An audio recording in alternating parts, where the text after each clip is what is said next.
Hello, welcome back to my channel Mukhi learning channel में एक बार फिर आपका हार्दिक स्वागत है। आज के सेशन में हम डिस्कस करेंगे इफ़ेक्ट ऑफ एक्स्ट्राऑर्डिनरी लीव कि एक्स्ट्राऑर्डिनरी लीव का ईयूएल का किन किन चीज़ों पर इफ़ेक्ट पड़ता है। पहला है अर्न लीव पे, दूसरा हाफ पे लीव, थर्ड लीव सैलरी, चौथा इंक्रीमेंट, पाँचवा प्रोबेशन, छठा एमएससीपी, सातवां पेंशन एंड ग्रेच्युटी। अब इनको वन बाय वन करके हम यहाँ पे डिस्कस करेंगे। ईएल साल में दो बारी एडवांस में क्रेडिट होती हैं, पहली 1 जनवरी को और दूसरी जुलाई में।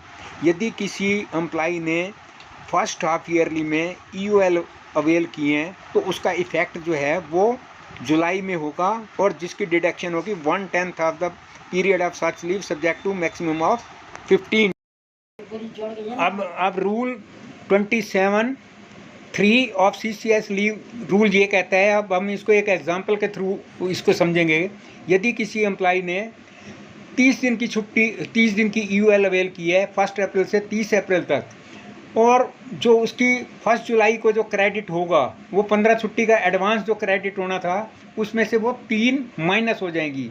यानी कि जैसे बताया गया था 1/10, तो 15 - 3 मतलब जो नेक्स्ट उसमें क्रेडिट होगा वो 12 दिन का क्रेडिट होगा। ईयूएल ऑन लीव सैलरी, यदि कोई गवर्नमेंट सर्वेंट एक्स्ट्राऑर्डिनरी लीव पे रहता है तो उसको लीव सैलरी नहीं मिलेगी। As per rule 40(5) of CCS leave rule 72, leave salary means basic pay plus DA. However, HRA is admissible during EOL। अब इसको हम एक एग्जांपल के थ्रू समझते हैं। सपोज एक एम्प्लॉई उसने 10 दिन की EOL अवेल की हैं किसी महीने में, उसका बेसिक पे प्लस डीए उसको नहीं मिलेगा 10 दिन का, लेकिन HRA और टीए उसको फुल मंथ का मिलेगा। अब एक और एग्जांपल के थ्रू हम समझते हैं। यदि किसी एम्प्लॉई ने पूरे महीने की ईयूएल अवेल की हैं तो उस केस में उसको basic plus DA plus TA नहीं मिलेगा, लेकिन उसको एचआरए जो है वो फुल मंथ का मिलेगा, क्योंकि जो टीए मिलते हैं वो ट्रैवलिंग अलाउंस वो ऑफिस में आने के लिए मिलते हैं।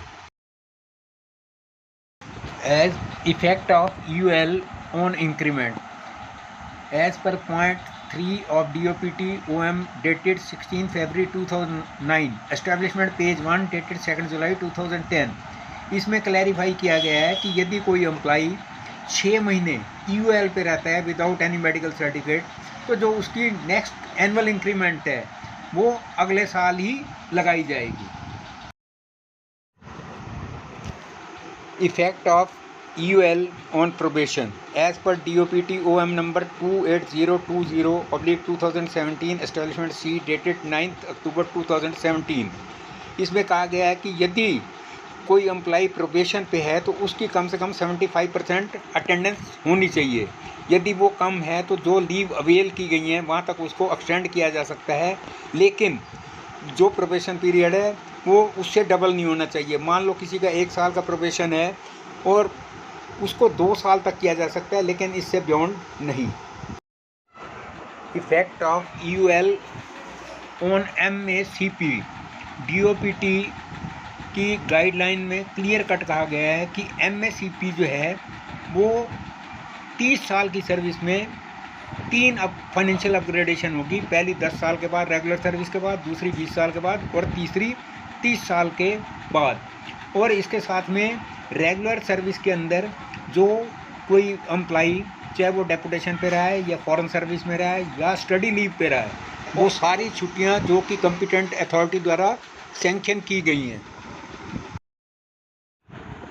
Effect of EOL on pension and gratuity, rule 27 of CCS pension rule में ये कहा गया है वो सभी प्रकार की लीव सैलरी जो जिसमें पेमेंट की गई है और वो एक्स्ट्राऑर्डिनरी लीव जो कि मेडिकल ग्राउंड पे अवेल की गई हैं वो पेंशन और ग्रेच्युटी के लिए क्वालिफाइंग सर्विस में उनको काउंट किया जाएगा।